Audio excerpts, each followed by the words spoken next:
It's Xbox Series console review time, and you might be wondering, why have we taken so long to deliver our verdict? Well, obviously the arrival of PlayStation 5 has complicated matters, but it really starts with the fact that the Series X preview period was essentially a review in all but name. So beyond a closer look at the dashboard, a dashboard Xbox One users already have, where it was all about the games and software was thin on the ground.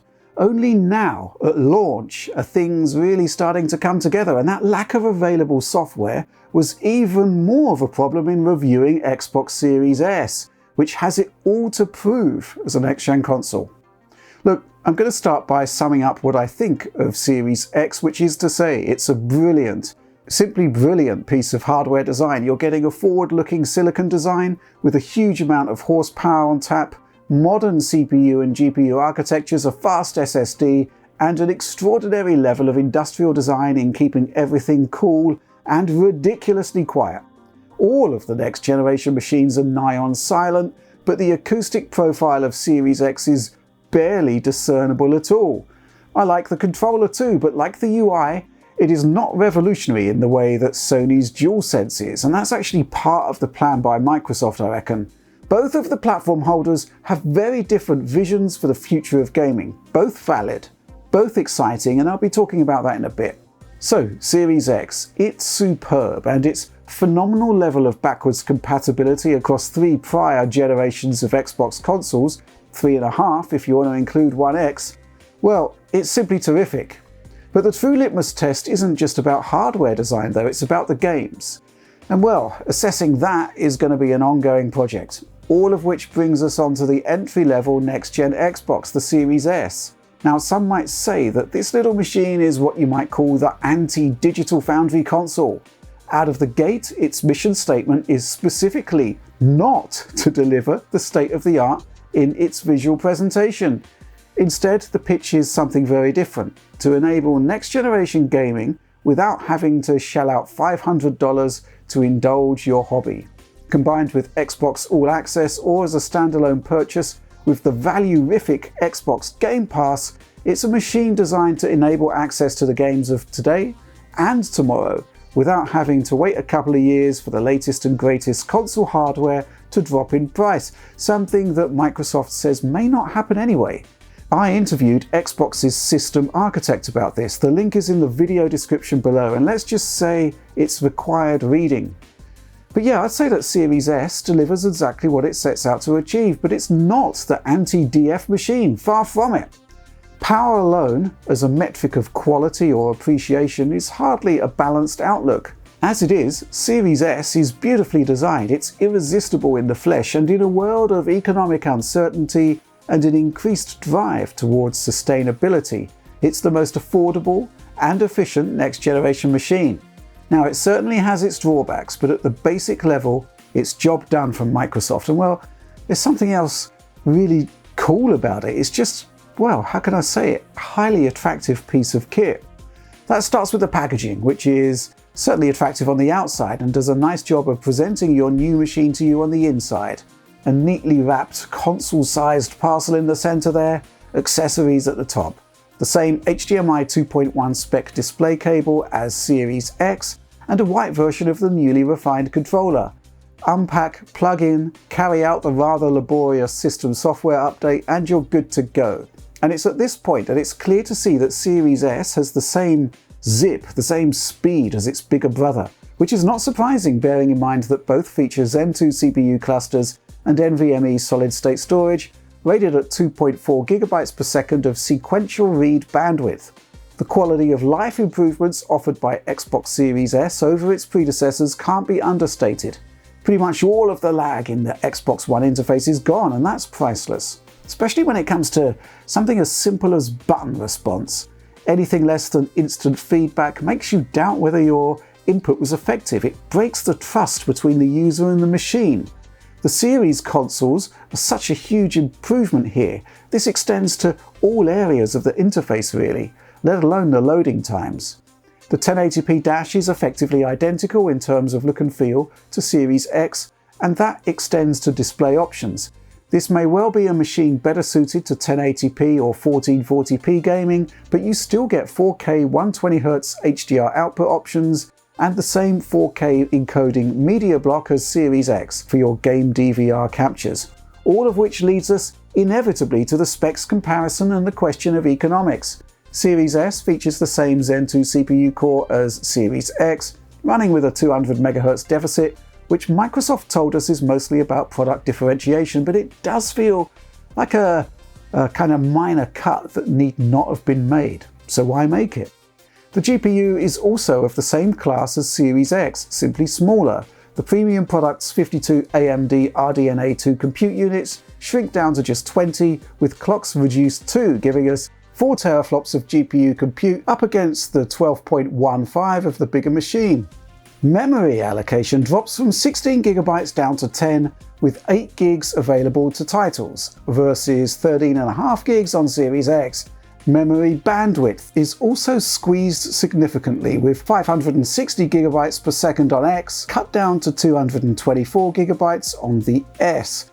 That's for the graphics-specific memory. It's worth stressing that while these cutbacks seem severe, and well, they are severe, all of the key features of Series X are present. The GPU is smaller, as you can see in the die shot here, but it is still using the full RDNA 2 specification. It does feature variable rate shading, hardware accelerated ray tracing, mesh shaders, and texture streaming optimizations via shader feedback sampling. It's all there in terms of UI functionality too. Quick Resume is supported for swift access to the exact point you left off in your last played games. The problem I have at the moment is how inconsistent it all is.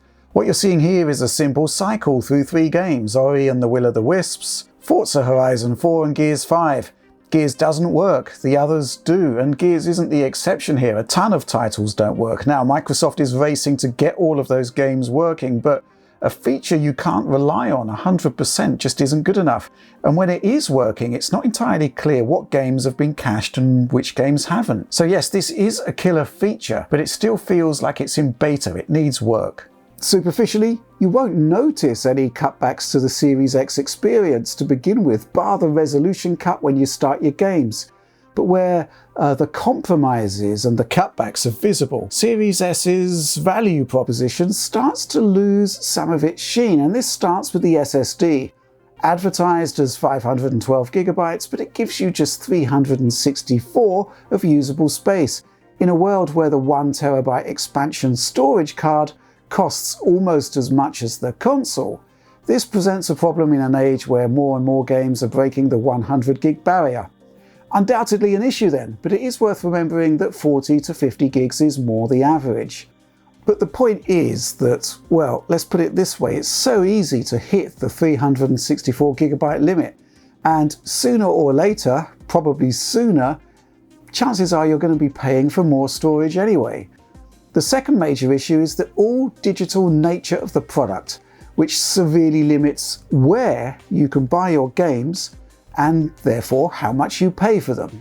Of course, this is offset to a certain degree by Xbox Game Pass with its mind-bending value proposition. It's been described as the best deal in gaming, and well, when you see what Microsoft is delivering here consistently on a month-to-month basis with all of its first-party titles too, that's difficult to argue with. Let's talk about thermals and efficiency next. The Xbox Series S is the least powerful system in the next generation console lineup, so it makes sense that it draws the least power from the mains. The cut-down Series processor has 55% of the silicon area of the Series X's chip, but it's more efficient than that under load, presumably owing to reduced frequencies of the CPU and GPU. Here's a quick look at how 4 SKUs across 2 Xbox generations compare. Microsoft tells me that instant-on standby power consumption will likely improve, but it's still sufficiently high enough that I'll simply be powering down the console.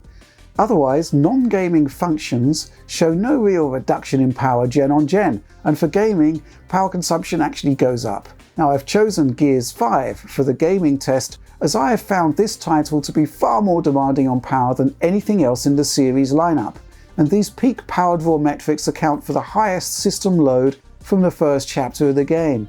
Here we see that Series S requires 13% more power than One S, but bear in mind that gameplay there is limited to 30 FPS, not the 60 on Series consoles and One X. Anyway, One S versus Series S, the new system is delivering a 3 times increase to GPU performance and 4 times on the CPU. Really does seem like the junior Series console is hitting the sweet spot in terms of overall performance per watt. Meanwhile, Series X requires 23% more juice over its predecessor. One thing to bear in mind here is that Gears 5 truly is demanding.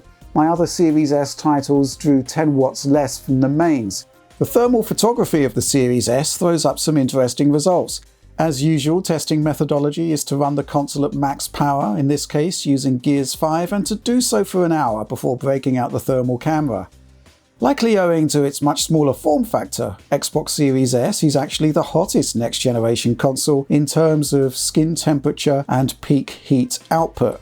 Perhaps not surprising when considering that it is on par or more demanding on power than Xbox One S, which features a much larger form factor. With that said, the construction of Xbox Series S is simple but effective. The cooling assembly sits directly on top of the main processor, expelling air directly out of the large circular black vent that sits on top of that. In my tests, this hit a maximum of 67 Celsius, higher than both PS5 and Series X max temperature points. However, the machine is just about as whisper quiet as Series X. Now, one thing to bear in mind here is that we are only analysing the skin temperature of the console. In terms of assessing the long-term health of the machine, the heat level of the internal components is much more important, but that would require a much more detailed analysis. But the real test for Series S is the gaming, and this is the crucial factor, obviously. In principle, I see nothing wrong with the notion of bringing 2 consoles to market, separated by their overall gaming performance, and Microsoft's pre-release marketing material suggested that what Series X delivers at native 4K, Series S will be able to match at 1440p. The messaging suggests only good things as far as I'm concerned. If you're on a 1080p screen, 1440p rendering gives you a nice level of super sampling anti-aliasing, improving image quality. Meanwhile, 4 years of PS4 Pro gaming has taught us that even if 1440p isn't exactly ideal, it still looks a fair bit better than 1080p when delivered to a 4K display. The problem with this marketing is straightforward enough. Games incur different rendering demands on different hardware configurations, something I verified back in March when I put together an AMD RDNA 4 teraflop PC and stacked it up against higher spec equivalents closer to PS5 specification. So, on the one hand, we have Gears 5, which sees the coalition broadly achieving Microsoft's spec aims, though even this is difficult to fully verify owing to the use of dynamic resolution scaling on both X and S consoles. Elsewhere though, the claim holds less water. Forza Horizon 4 hits native 4K on Series X, but only 1080p on Series S. And it's the same story with Sea of Thieves. In effect then, the output of Microsoft's own first-party studios isn't fully backing up the platform holder's marketing claims. But my problem isn't with the machine, however, but with the messaging, because if there is indeed feature parity between Series X and S at 4K and 1080p respectively, I still think that's perfectly fine. That's certainly what's happening with Forza Horizon 4, and there are actually some rather lovely surprises elsewhere. Ori and the Will of the Wisps, one of the most beautiful games in the Xbox library, runs at 4K 60 or alternatively at 1080p 120. In this sense, its specification is higher than Xbox One X. And yeah, those frame rates. Performance is flawless. Meanwhile, the Tourist runs at the same 4K 60 as Xbox One X. However, on the flip side, Watch Dogs Legion may well retain hardware-accelerated ray tracing and a very stable 30 frames per second frame rate, but the reductions in texture quality, shadow quality, and much more are clearly apparent. It also highlights another issue. If 4K Series X equates to 1080p Series S in some cases, what happens when X uses dynamic resolution scaling or actually targets a sub-native resolution? In the case of Watch Dogs Legion, it seems that the DRS range is 900p to 1080p up against 1440p to 2160p on Series X. And as the comparison may hint here, That's going to result in a blurry image on a big living room TV attached to the Series S. And Assassin's Creed Valhalla here. Fascinating one this. Series X is running it at 60 frames per second, but it can drop frames. There is a fair amount of tearing here. Series S has a 30 frames per second target. It can deviate from it. There is a touch of tearing, but overall it's pretty solid. Resolution differentials. Series S can get up to 1620p. Alex has measured a maximum of 1728p. Lowest resolution, 1080p on Series S, 1440 on Series X. 60 versus 30, very different experience, but often overall image quality looks pretty similar between the two. Comparing this one up against Xbox One X could prove interesting. We only have a limited number of titles to test so far, but for the most part, Series S holds up as a cheap entry-level console that is capable of running next-gen games, and if you go in expecting a lower resolution version of the Series X experience, that's what you're going to get. But there is the sense that the long-term prospects of the machine will be very much related to just how scalable it really turns out to be, and how that situation evolves as the generation progresses. There also appears to be some level of elasticity in which features translate between the two consoles. Watch Dogs Legion retains hardware-accelerated ray tracing features while they are absent in Devil May Cry 5 Special Edition, which suggests that the extent of the scalability between the two systems isn't quite so cut and dried. On top of that, a game launching with RT features on one console and not on the other, at launch no less, suggests that in terms of technical requirements from the platform holders, Microsoft is certainly okay with all of that. Ultimately, I believe that the quality of Series S releases will come down to developer buy-in and general enthusiasm for the system. Towards the end of the outgoing generation, time and time again we heard from studios of the issues they had working with Xbox One S, and this was clearly reflected in the final quality of many of the games that we tested. There are some comparisons here to draw with Series S, but only to a certain extent. There's much more commonality between the two consoles here than there was between One S and One X, and the conversion work should be easier. Again, my key concern isn't really about the pared back GPU power of the Series S, more the seemingly savage 5.5GB drop in available system memory for games. Now, of course, Xbox isn't just about the games of tomorrow, it's hugely invested in legacy support. And an aspect of the Series S that cannot be overlooked is its backwards compatibility support. It's good, but it varies quite dramatically from Series X and indeed PlayStation 5. Because put simply, it runs and enhances Xbox One S versions of legacy games, not Xbox One X. What this means is that most of the transformative improvements we showcased in previous back-compat coverage will not translate onto Series S, as my previous tests were mostly based on 4K titles that offered the option of an unlocked frame rate, fertile ground for unleashing extra CPU and GPU power, and options that weren't usually available on Xbox One S games. With Series S, what you're getting then are more refined versions of One S titles, most of which did indeed target 30 frames per second. Unless Microsoft or the developer intervenes, nothing more can be done. Now, we've seen a demo of Fallout 4 running at 60 frames per second using a double FPS technique the compatibility team has developed. Now, I'd love to see more here, but certainly during the review phase, Xbox One S ran the game at 30 frames per second. Sums up most of the improvements you'll see overall.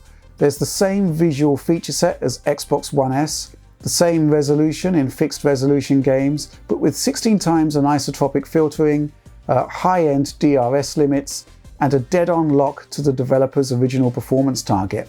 But to be clear, what Xbox Series S cannot do is break the 900p resolution limit so many One S games operated at.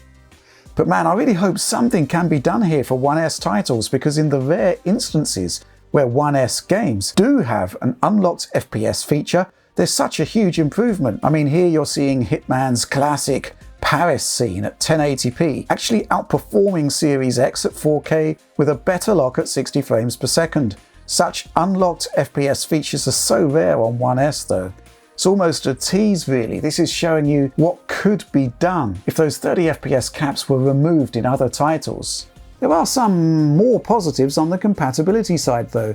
Xbox One X enhanced versions of Xbox 360 titles are still enhanced, just with a 2x2 resolution multiplier as opposed to the 3x3 boost seen on One X, so a native 720p Xbox 360 game scales up to 1440p instead of 4K then, which is better than I expected. Also, while Xbox One X and even One S could outperform the CPU limitations of original 360 hardware, there were still some issues in select titles. Series S effortlessly sorts that out.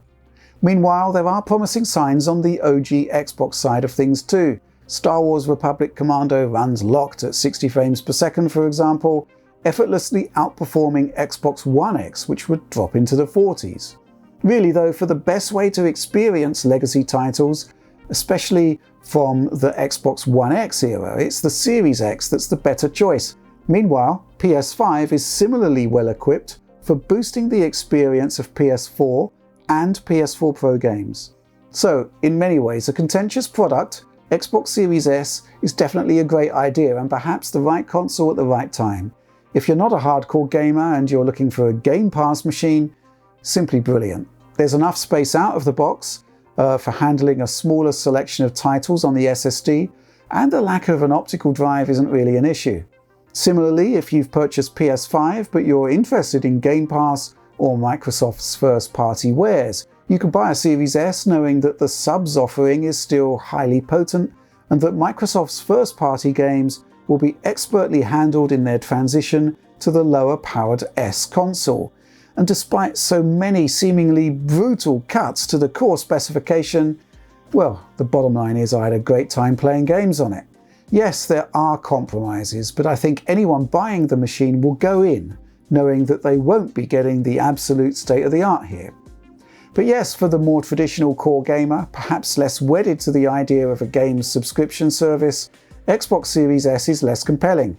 If you want a decent array of titles instantly available for play, you're going to need more storage, and that's expensive enough to make the extra £110 required to buy a PS5 digital edition seem like a pretty good deal. Not only do you effectively double the storage, but you're getting a far more potent machine. But this does assume that you'll be able to find a digital edition console for purchase, of course. Now, we can safely assume that Sony loses money on the fully enabled PS5, and its losses will be even more considerable on the digital-only model, which strongly suggests that, well, logically, far fewer of them will be made, therefore it'd be more difficult to buy one. So there we go, I'd say that's the rational assessment of the Xbox Series S proposition. But I'm going to end this video by talking about something that I just can't quite put my finger on. I first saw the console in the flesh at the Microsoft campus back in March, and the machine was first revealed, pulled out from a handbag, and well, instantly I loved it. The form factor is brilliant, simply irresistible. The design is kind of nigh on perfect. There's always been a certain degree of desirability attached to miniaturized consumer electronics, and Series S taps into that more than any other recent technology product I can think of. Perhaps it is indeed about how small the machine is, or perhaps it's how Series S is so reminiscent of how consoles used to be in terms of form factor and overall bang for the buck. I honestly just don't know, but I love it. Xbox Series S's charms grow even more attractive when the machine is stacked up physically against the larger, more powerful, but definitely more inconvenient consoles it launches alongside. The entry-level Xbox is a brilliant-looking product that easily goes anywhere, even on holiday with you if you want, well, when that's allowed again. And hey, it looks great doing it. Whichever way the next console generation goes, one thing is clear: Microsoft knows how to design and build brilliant console hardware. But the games are king, and primarily I think that's what's separating the Series SX and PlayStation 5 launches. There's just no doubt that Sony has brought more software to the launch party, and the lack of Halo for the Series machines sorely felt. But this will be a console war unlike any other, because the platform holders have very different objectives, to the point where head-to-heads on console sales, game performance and whatnot are going to be secondary to what's really going on. So here's the thing: Sony wants to continue the success it enjoyed with PS4 And clearly, based on what we've seen so far, it's well positioned to do exactly that. PS5 is brilliant. And those hit first-party games just keep on coming. Microsoft's strategy?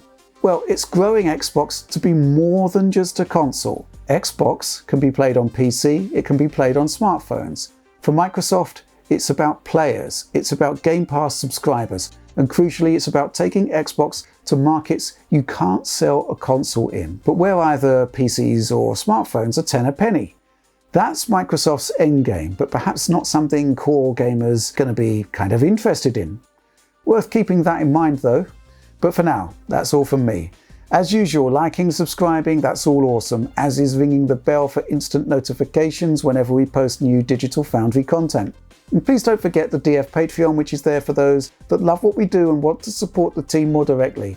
And that's where you'll get pristine quality video downloads of everything we do. But that's all from me for now. Thanks for making it all the way to the end of this one, if indeed you did. And just generally thanks for watching and supporting and hopefully enjoying Digital Foundry.